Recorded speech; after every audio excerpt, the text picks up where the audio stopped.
कराची के इलाके उस्मानिया कॉलोनी में सुई सदरन गैस की टीम ने गैस चोरी के खिलाफ कार्रवाई करते हुए हैंडीक्राफ्ट की फैक्ट्री के मालिक को गिरफ्तार कर लिया। मजीद जानते हैं डॉन न्यूज के नुमाइंदे सैयद वसीम से। जी वसीम, कार्रवाई का मजीद अहवाल बताइएगा।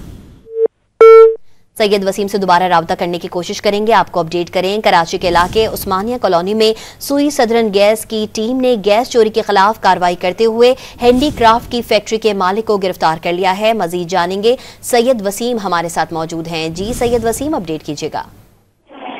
जी बिल्कुल, सुई सदरन गैस ने चोरों के खिलाफ कार्रवाई का सिलसिला तेज कर दिया है। कराची में गैस चोरी के खिलाफ जो है वो कार्रवाई की गई है।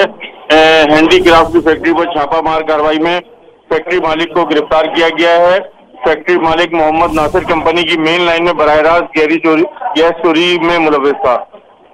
अपडेट कर रहे थे सैयद वसीम, बहुत शुक्रिया आपका।